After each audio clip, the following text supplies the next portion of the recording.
I am delighted to introduce Stacy Cashmore. She's a tech explorer DevOps at Omniplan, and in her own words, it's a title she loves very much because it says everything about what she does, whilst also not saying that much. Essentially, Stacy codes with colleagues and helps teams improve their collaboration, help businesses and helps businesses improve their agility. When she's not at her day job, she can be found tinkering with her classic car when it works.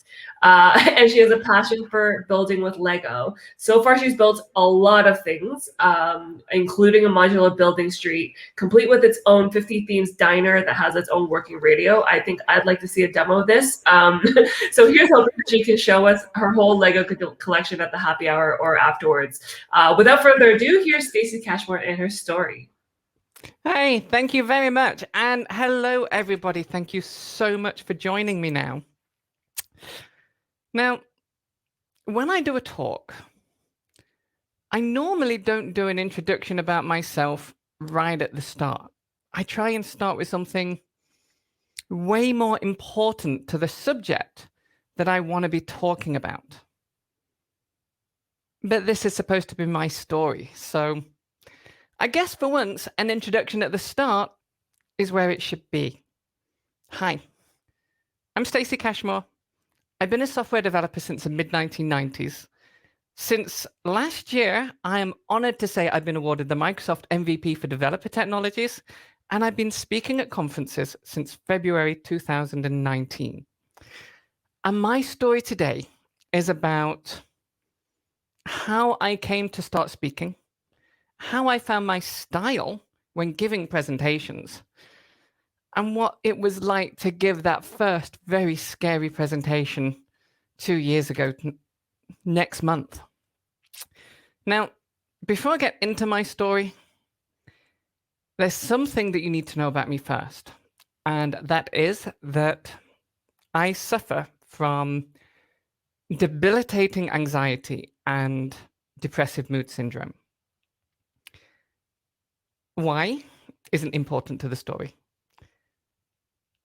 but it did make my life increasingly difficult.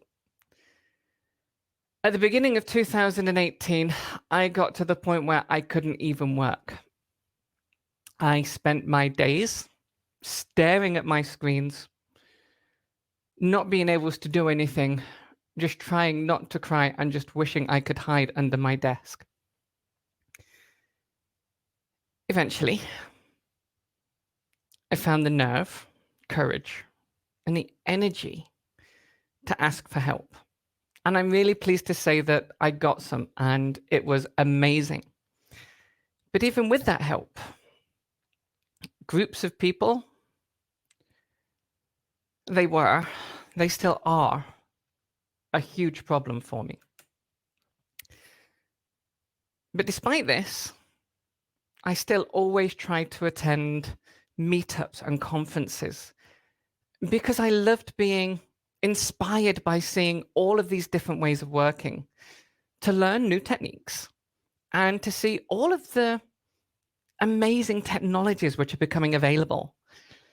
And in autumn 2018, Techorama was held in the Netherlands for the first time. It is a huge .NET conference with amazing speakers from all over the world. I really wanted to attend.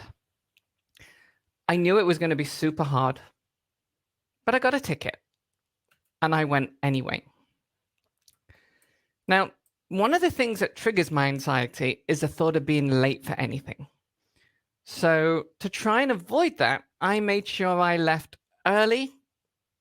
If there was traffic jams, it was fine. I had the time. I could get there on time. As it turned out, I left so early, there was no traffic on the road whatsoever. I was around an hour and a half early for the first session. I think I was one of the first attendees to actually arrive. And it gave me 90 minutes in an increasingly crowded space with nothing to do and nowhere to hide. And it really, really triggered me. Now, the first 2 sessions of the day, they were fine. You're in a cinema setting you've got a huge screen in front of you, which is so bright that you can't see the people around you. You can almost forget about them. But after those first 2 sessions, there was a first break for refreshments and, of course, for the hallway track. Now, this conference is held in a huge multiplex cinema. But those hallways, they're pretty much designed to allow staggered emptying and filling of rooms. Having 1,000 or so people suddenly pouring into those rooms with the vendors and the vendors' displays and everything else and the food, I panicked. I had a complete panic attack. I backed up against a wall. I threw my arms in front of my face to protect myself from I don't know what. And I slid down the wall onto my hunches. Thankfully, there was an entrance to a room right next to me, waiting for the next session. I managed to get inside. It was empty. It was dark. And during the break, I managed to try and calm myself down. I had a huge headache from all of the adrenaline from the anxiety attack, but I could continue at least. But I had that attack as a main memory of the day.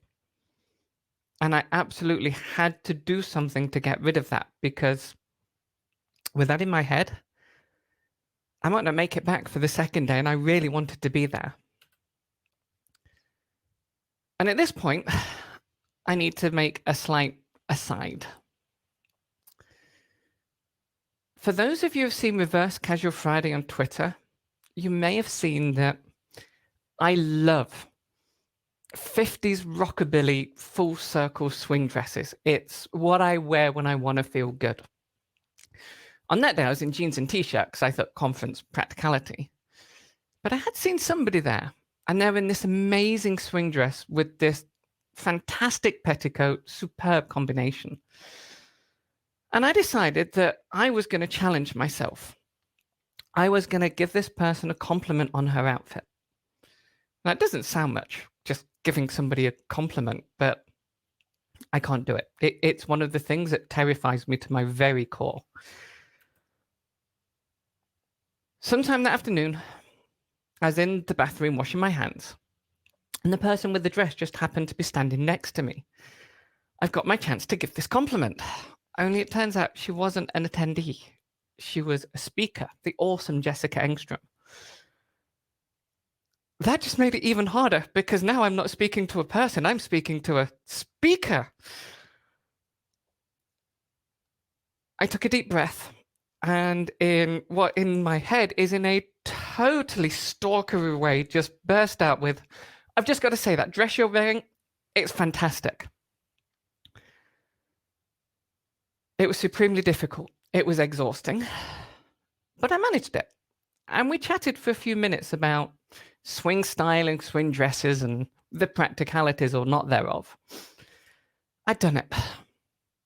Went to the last session, drove home with a really awesome memory for the day now, trying to take place of that anxiety attack. And I thought that's where this story was going to end. Fate sometimes has other ideas, which is good, otherwise this would have been a really weird and short talk. The next day I arrived back, and I decided if somebody else can go in a swing dress to this conference, forget about practicality, this is how I feel good, this is what I'm wearing. So I was there, full circle dress, petticoat, the lot.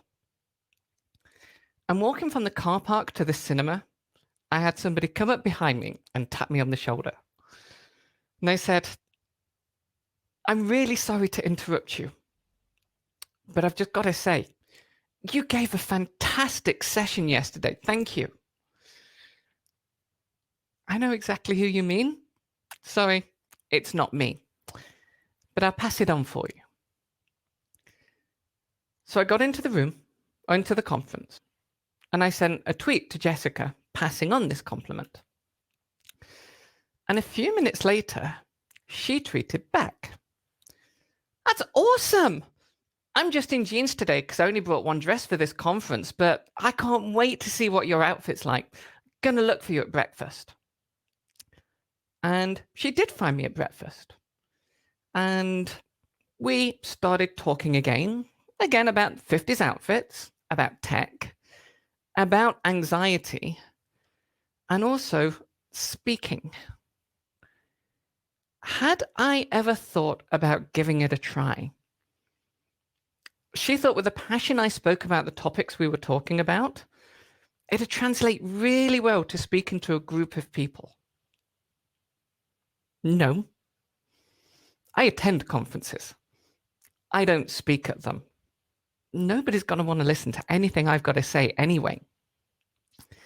Well, it turns out she helps organize this fantastic conference in Sweden called Swetugg.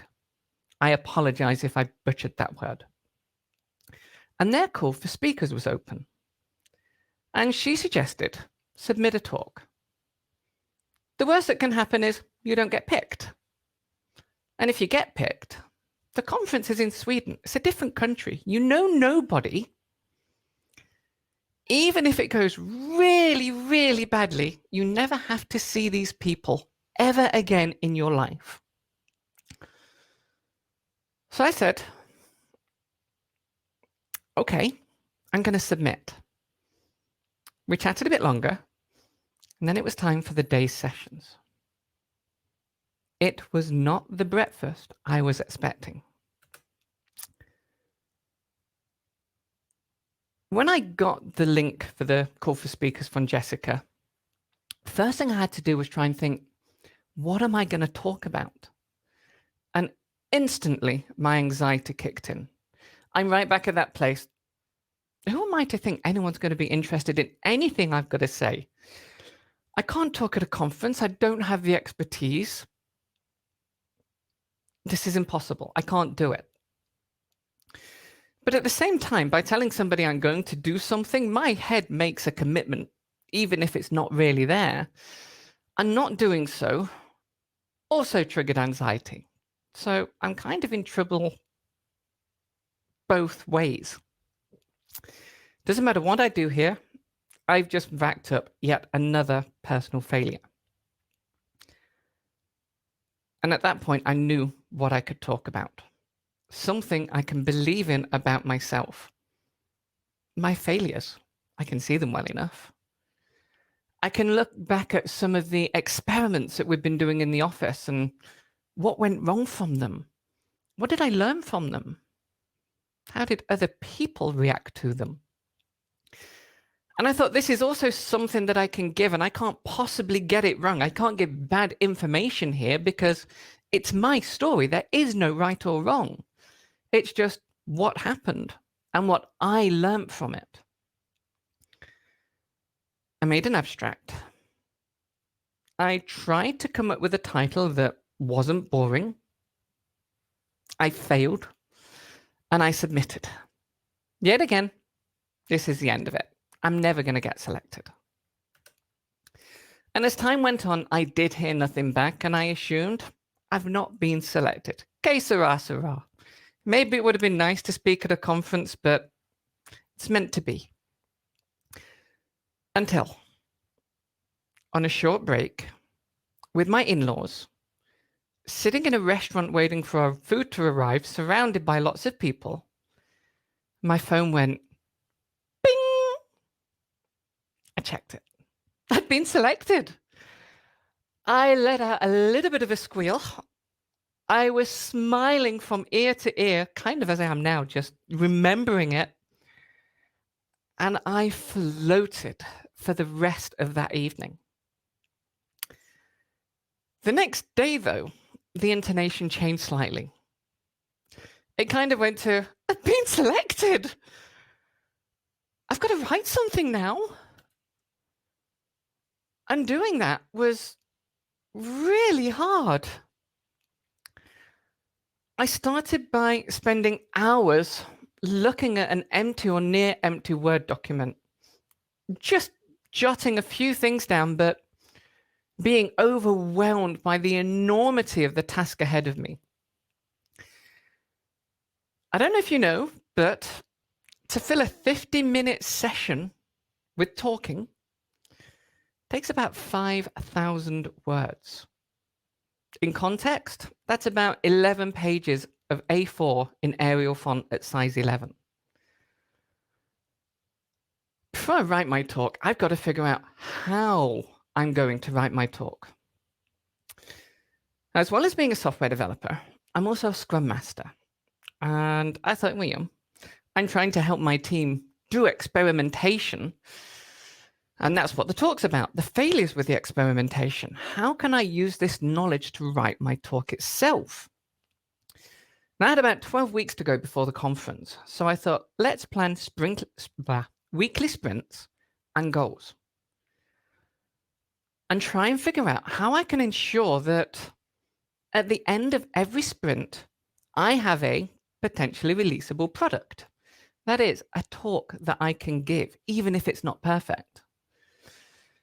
Now, I used Azure DevOps to plan my writing because it's a tool I use in my daily job. And I decided that rather than trying to work on a section until it was complete, as I was trying to do originally, I needed to make sure that I just wrote my outline and my full talk and then refined it iteration after iteration after iteration. So it kind of went sprint 1, the outline. The first thing I had to do is move the notes that I had out of my Word document and put them into a wiki inside of Azure DevOps. I don't know why, but that really calmed me down over an empty Word document. I figured out the sections of the talk I wanted to give, what was going to be the construction and the flow of it. I added some rough notes to each one to make sure I had a rough idea of what I wanted to say or the things I wanted to talk about at least. I make sure I also added one for the intro, my intro, and the closing. It's not a talk yet. This is the only sprint where I didn't end up with a talk, but at least I've got an outline. Sprint 2, flesh it out. This pass turned each of those outlines into a full and complete section, making sure that each one had all the details that I wanted to talk about, and also counting the words and making sure that I've got that magical 5,000 number so I can do a 50-minute talk. I didn't have time to practice this yet, but I've got a talk, and it's a talk that I can give. Sprints 3 through 5, I just refined this. The first thing I had to do is practice it. And inside of 5 minutes, I was so thoroughly bored. This isn't good. If I'm boring myself, my poor audience. So I did a good deal of Googling. I literally Googled how to make a talk introduction not boring. I worked my way through a number of videos I found there, and I set about changing my talk accordingly. First thing I did is get rid of my personal introduction from the start of the talk. As I said at the start of this talk, it's something I try not to do. Rather, I moved the introduction to the story right to the start. I tried to make sure that I could set the stage for the connecting arc of the rest of the story and tried to give a little bit of an indication about what people would get from the session, why they should be interested. Then I did a few words about me, as short as I thought I could get away with, about the same as I did in this talk. And then I looked at my 3 main sections, and they were kind of mini stories that all joined together. And finally, I finished with a little bit of takeaway. Now, at the end of each sprint, I had a talk that I wasn't happy with, but I could give it, and I think it would work. And again, as I say, I just refined it, going over the talk, figuring out where it was too disjointed, where it was confusing, where I was tripping over my own notes. Didn't have a presentation yet to put on the screen behind me, but I've got a talk and I can give it quite happy. Can only get better from here. Sprint 6, add that presentation. Now at this point, I'm happy with my talk, like I say, but I kind of thought me just standing talking without any slides, it's going to be boring. So I need to make a presentation for it. I moved all of my notes out of the Markdown files and into the notes section of PowerPoint. And I started to put loads of words on the screen as I went. And at that point, Jessica sent me an amazing video, how to avoid death by PowerPoint. And if scheduled tweets have done their thing on my timeline, you should see it now, a link to it. I watched it a couple of times. And then I redid a lot of my slides. I removed almost all of the words. They weren't important to my story. I made the theme darker to make sure that it wasn't this huge, brightly contrasted thing in the middle of the room that everybody's drawn to. Tried to make sure that I had more contrast than the screen, and try and make sure that I am the presentation, and that's just my helper notes. Thereafter, I've got about 5 weeks until the conference now. I stopped with the sprints because you know what? I'm actually done. All I want to do is just practice to the point where I can give the talk almost without reading my notes. And again, occasionally, a few bits of refining as I notice that this bit really doesn't go as I want it to. And then, time to go to Stockholm. Arriving there, I was so totally overwhelmed again.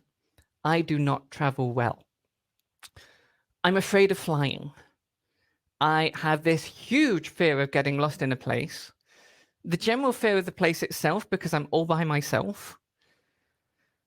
And that pressing fear of going into a speaker dinner that evening full of people who, you know, deserve to be at that conference, unlike me, and the conference itself the next day. The first one, getting lost, really quickly. I managed that one without a problem. I was so stressed when I got off the train in the middle of Stockholm that I couldn't find the entrance to the subway. Google really didn't help me because it simply said I needed to magically teleport into the middle of the building on the other side of the road. What it neglected to say is the entrance is on this side of the road and there's a tunnel leading to it. I eventually worked up the courage to ask somebody for directions, and I found the train, got on the right one, going in the right direction, and I was counting the stops, looking like the complete tourist to make sure that I didn't get lost and got out at the right place.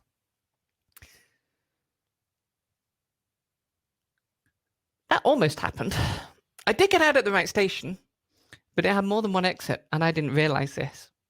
So rather than getting out of the station, say 50 to 60 meters, literally from the hotel where we were staying, I got out a quarter of a kilometer away in ice and snow and slush with 17 kilograms of luggage, because when I travel, I stress, and when I stress, I pack. Up and down hills, some icy stairs to get down to the hotel, which I'd question the safety in the middle of the summer, let alone when it's an ice rink in the middle of winter. But eventually I found it. I checked in. I collapsed on the bed and tried to figure out where I needed to be that evening for the speaker dinner and the next day for the conference. And then the next day came. Now, against my expectations, I was actually reasonably relaxed on the day of the talk. I spent the morning in sessions watching other people give their talks, some fantastic topics and talks. It was an awesome experience. And when the hallway got too much, I took advantage of the fact that there was a speaker lounge and I was allowed to use it. That gave my anxiety such a rest, having that refuge that I could jump into when it got too much. The session before mine, I also spent in the speaker room, going over my presentation many, many more times to find that bit that obviously I've missed the other 100 times I've been through it, and I know I'm going to find when I'm in the middle of giving my talk. And getting encouragement from the other speakers who, I've got to say, in the 2 years I've been doing this, the speaker community, they are such a friendly, helpful group of people, and I am so pleased I've gotten to know them. And then it was time for the talk. I arrived at the room just as the previous session finished because, like I say, I'd rather be early than late. I've got 15 minutes to try and calm myself down, get my laptop plugged in, check the slides are visible from the back of the room, get wired up, test the microphone, check my clicker does what it's supposed to do, and then wait. Is anybody going to come to this session? Or am I going to be foolishly standing in front of an empty room? 10 minutes to go. The first person arrived. Through the stress and fear, I somehow managed to make a joke that, hey, at least you're here. I'm not going to be doing this to an empty room anymore. Thank you. That kind of got a smile, and we engaged in a little bit of a chat. 5 minutes to go, about 25% of the seats were taken. The room's a quarter full. This is going to be okay. I can do this. It's not empty. It's not too full. It's not too intimidating. And a number of speakers from the speaker lounge had also joined and were giving me encouragement again. I did say they're awesome people. 3 minutes to go, the room's getting half full. The nerves are starting to climb.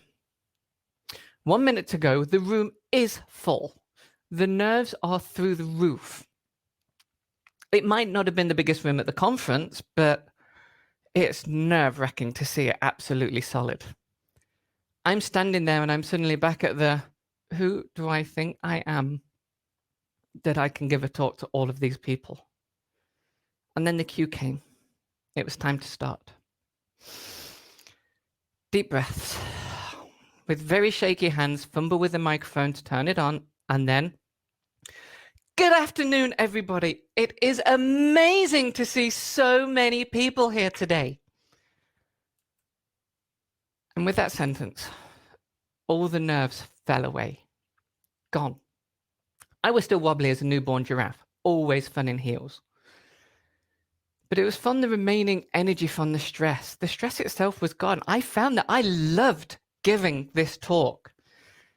Seeing one or two people in the audience smile, nod along, otherwise show understanding of what I'm saying, it just added to the energy I was getting and drove me onwards until I got the 10-minute warning for the talk, with 20 minutes left on my slide. Again, eek. I had to spend those 10 minutes both trying to talk, trying to look unflustered, and trying to pick out the points that I could drop without ruining the flow of the story. Thankfully, I think I got away with it. I managed to end right on time. With a little bit of applause, I fell back down to the real world. I had a chat with a few people afterwards, some attendees, some speakers. And now I can relax for the last day and a half of the conference. My first talk was done. And apparently, I did a half-decent job of it. Now, if you would have told me in 2018 that in a couple of years, I would be giving regular talks on different topics, technical and non-technical, live demos, answering questions from the audience, however badly I might manage that last one, I would have not laughed. I'd have been too scared to laugh, but I certainly wouldn't have believed you. And yet here I am. I'm a different person than I was then. And I suppose it's a bit weird. I give talks that I hope try and help people change and try and help them experiment both with how they build software and the tools that they use to build software. It was foolish not to consider that doing so would change me. I missed that one. So, should there be anybody watching this today thinking of trying this, but being too petrified or frozen with imposter syndrome, I've got some advice. It's advice with a proviso. This worked for me. It may or may not work for you. Firstly, of course, go for it. If you want to give a talk, figure out what area you want to talk about and see if you can find a local meetup that specializes in it. This is really daunting to do, but trust me, meetups are always on the lookout for speakers, and they may be able to give you some advice to help you get started as a new speaker. If there's a conference that you really think, I'd love to be able to speak at that, submit a presentation, see what happens. The worst thing that can happen is they say no. Of course, if you're going to do this, you are going to need a couple of things ready, certainly for the conference. First is an abstract. What are you going to talk about? I'm going to be honest here. I hate writing abstracts. I can write a talk easier than I can write an abstract. Best advice I can give to you here is have a look at conferences that you've been to that you've enjoyed. Have a look at the sessions, which again, you visited and stood out for you. And have a look what the abstracts are like. See if there's something there that it has a style that appeals to you, and see if you can use it as inspiration for your own. Secondly, you're going to need a bio. I'm sorry, if abstracts are bad, bios are worse. As somebody who seriously just wants to fade into the background as much as possible, having to write something that makes it sound like you deserve and belong at a conference is so confronting. Again, have a look at the conferences you've been to. Have a look at the bios that speak to you. See if there's anything there that can inspire you. Know that in the 2 years of doing this, I have yet to meet a speaker that enjoys writing their bio. And also know that, yeah, if your bio sounds like you're showing off just a little bit, chances are you're doing okay. All the bios I've had to write have all been completely factual. My anxiety won't let me exaggerate, and it certainly won't let me lie on one. But in doing so, it's also allowed me to actually see all the things that I have actually done in my career. And whilst it's confronting, and it still makes me feel big-headed to write it down, it is actually a nice thing sometimes. Now, if you need to do both of these, I can really recommend the Global Diversity CFP Day, which again, hey, it's on the screen. Awesome. Going there last year really helped me. I still don't like doing these things and I still struggle, but I'm way better than I was. Now, this should have been tomorrow, so I was going to say it's a little bit of a rush to get registered, but at least it's all online so you can do this. But it's been rescheduled till February the 20th, so you've got some time to register and to make it. Then you've got to write your talk. Again, pick a topic that makes you comfortable, same as with the abstract. I assume it's going to be the same topic. Remember that you are not there to be the world expert on the topic you're presenting. You do not need to be the world expert. You just need to pass on your knowledge and your learnings. And if you're a beginner, that's still invaluable to other people that are about to start the same journey that you're on. Continuing that idea, if you want to learn something new and you feel up to it, write a talk about it, because nothing forces you to learn something like writing a talk about it. I have learned so many topics in the last couple of years by doing this. And of course, you're going to have to figure out how you're going to write your talk. Are you going to do what I did? Try and write the whole thing reasonably quickly, very roughly, and then practice and refine and change and practice, refine? Are you just going to dump the whole thing into a word processor and be done with it? Are you going to write each section until it's totally polished before moving on with the next one? There are so many ways of doing this. Experiment, see which one works for you. There is no right answer here. And of course, you're going to have to give the talk. I still get stage fright 2 years on. Before giving this talk, my hands were clammy and I was wobbly on my feet. Most speakers I know also still get stage fright, as do most of the musicians I know. But something that's been said to me once really helps to remember. These people have given up their time to listen to you. They want to learn something. They are there hoping to get something back. That means, for the most part, they want you to succeed. They're not there to see you fail. They are there to see you succeed. So when you make your mistake, ignore it, continue. Chances are your audience didn't even notice. If they did, and I gave a demo once, I forgot the closing tab for a closing HTML tag, and I couldn't figure out why my code wasn't working. Oops. Somebody from the audience actually had to yell out to me and tell me what it was. Make a joke about it. It's a deliberate mistake. I just want to make sure that you're all paying attention. Engage with your audience. Let them know that you're just a person as well. My biggest piece of advice, though, is have some kind of presentation timer. Don't rely on that moderator to keep you in time. That first talk, I use a presentation timer inside of PowerPoint. And that works great when you're practicing because the screen's right there in front of you. When you're on a podium and your laptop's 2 meters that way, it's not quite so good. So what I do now is have something on my phone,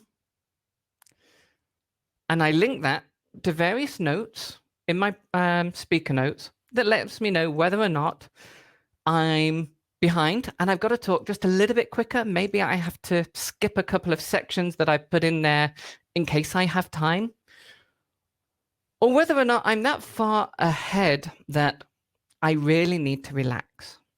I need to slow down and I need to get back onto the right pace and make sure I'm not rushing and losing people.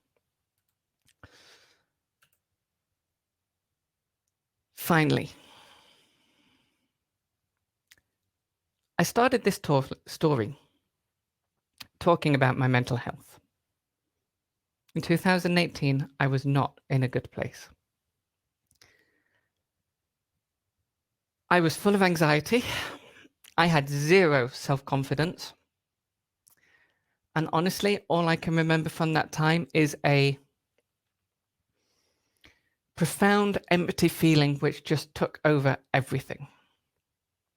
Of course, therapy has helped me tremendously.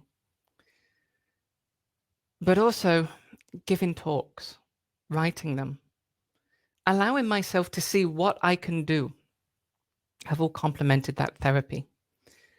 And it's the joint thing that's got me to where I am today. I still struggle. I'm still in therapy. I'm going to be there for a while yet, probably.